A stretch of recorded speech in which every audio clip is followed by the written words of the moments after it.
I think you'll agree with me that smartphones are sneaky beasts. They live a secretive life full of things you might not know. For example, they have a radio built into them that, gasp, can't be turned on.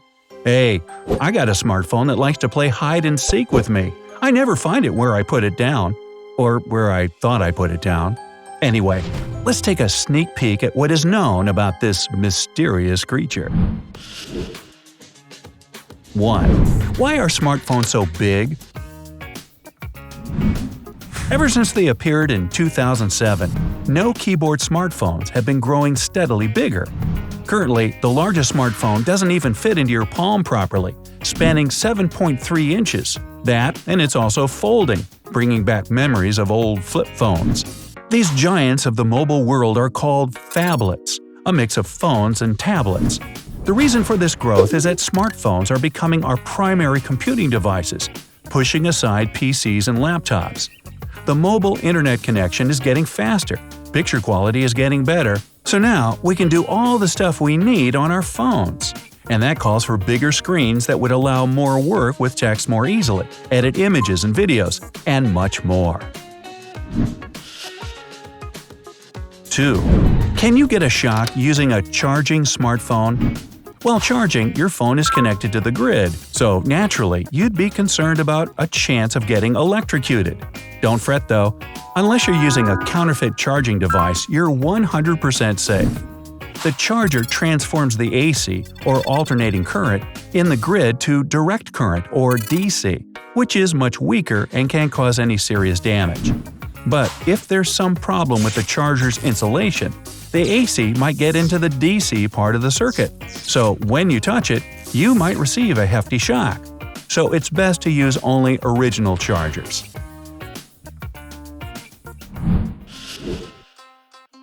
3. Why does the quality of sound differ so much in headphones and in the smartphone speaker? Well, it's all a matter of size and distance. Sound is made by air molecules bumping into each other and going in waves from the source to your ears. The bigger the sound, the stronger it affects the air, and so the louder and clearer the sound. That's why the tiny speaker in your phone will never rival those big boxes they use at concerts, or even the speaker in your TV or laptop. Headphones, on the other hand, are small but still manage to provide amazing sound. That's because they produce it right into your ear, without the need to cover long distances between your eardrums and the membrane.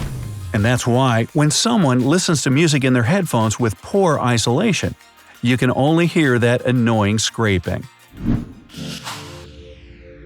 4. What is planned obsolescence? It's no secret that electronic devices are manufactured with an expiry date in mind. But it's not evil corporations deliberately making them last a very short time so that you buy new ones every year. Every part of a gadget has its own service time, and it makes sense to take the part with the shortest life expectancy as a standard. In a smartphone, that's normally the battery. It has a limited number of recharge cycles, after which it stops working. As more and more phones are made with non-removable batteries, you can't simply replace it, so manufacturers make all other parts of the phone match the battery's lifetime. Speaking of which… 5. Why are there non-removable batteries at all? Well, technically there are, but they're swiftly becoming history. First of all, the conventional rectangular battery made the phone bulky and, let's face it, quite unappealing. The larger the phone, the more juice it has. So this design was necessary for the phone to work long hours. Secondly, the back lid had to be made of plastic for easier removal, and it didn't fit the new trend for metal and glass. Some manufacturers solved the problem, but that wasn't all yet. Yet another issue was that an extra layer of protection for the removable battery required additional space, and that's a luxury given the miniature size of a phone. With a built-in battery, this space could be used for cool additional features, like wireless charging for example. And finally, the rectangle shape was only needed for easy removal. Modern batteries can use any shape instead, and sometimes they look quite weird. Step design or L shape are just a few examples of that. 6. How can a smartphone not overheat without a cooling device? PCs and laptops all have extra coolers to keep them, well, cool. Smartphones, on the other hand, can operate without any additional fans. Their insides are built so they can withstand a certain range of temperatures. If your phone doesn't get into the environment that's either too cold or too hot, it should be okay even if you use it to its full potential. The phone casing is also a kind of a natural coolant that absorbs heat from the inside and lets it go to the outside. And finally, the smartphone parts that generate heat do it in much less copious amounts than a laptop would. Normally, it just wouldn't be enough to overheat a phone, but you still can if you try hard enough. I'd recommend not doing that though. 7. How can a compass work inside a phone if there's a magnet in it too? Well, as you probably know, the speaker needs a magnet to work, and that should throw the compass off balance. But it doesn't happen because the phone's compass is adjusted to ignore everything that's built inside the phone. Manufacturers warn, though, that any external magnetic force can still make it go crazy. So, if you bring another magnet close to the phone, its compass will show a wrong direction. The same can happen if you walk through the security metal detector or put your phone close to an MRI machine, which is also ill-advised. 8. Why don't smartphones have built-in FM radio? Actually, they do. Every smartphone there is on the market has a built-in radio chip that can tune into AM and FM radio. But the catch is that it's locked and can't be unlocked without the service providers and manufacturers say so. There's much debate about this, and in earlier smartphones the chip was unlocked by default, so you could listen to radio, and still can if you buy such a phone as much as you wanted. Today, providers argue that consumers don't need or want the radio on their phones. They prefer to stream podcasts and news feeds from the internet instead. Well, what do you do to listen to music and news? Radio or the web? Let me know down in the comments. 9. How do smartphones know how much charge they have left?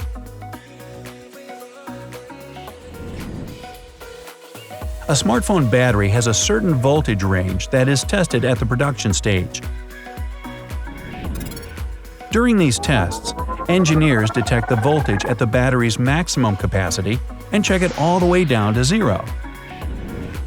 Then they convert these numbers into percentage and program the phone to show it on its screen.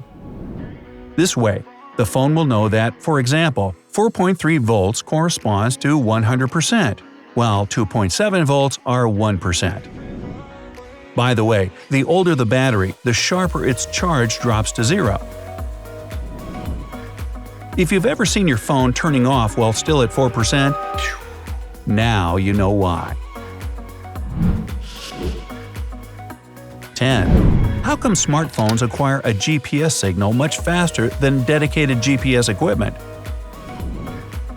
If you have a car with a GPS navigator, you probably know how long it takes to connect to the satellites and give you your location. If you turn on GPS on your smartphone, though, it'll only take a few seconds to adjust and show you where you are. It happens because a smartphone can use different networks to help it locate itself, such as cellular or wireless networks. Dedicated GPS equipment, on the other hand, can only rely on satellites. So if, for some reason, all the cellular and Wi-Fi networks suddenly shut down, your phone will take as much time to connect to GPS as your car. And a little bonus. Why do browser pages sometimes load in a weird way, only to correct themselves in a few moments? Well, we've all seen it. You load a page on your smartphone or PC.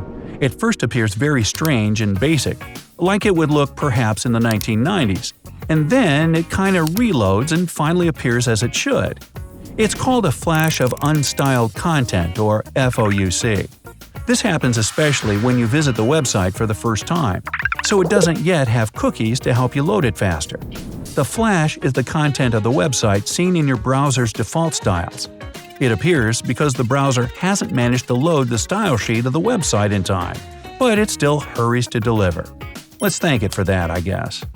Hey, if you learned something new today, then give the video a like and share it with a friend. And here are some other videos I think you'll enjoy. Just click to the left or right, and remember, stay stay on the bright side of life.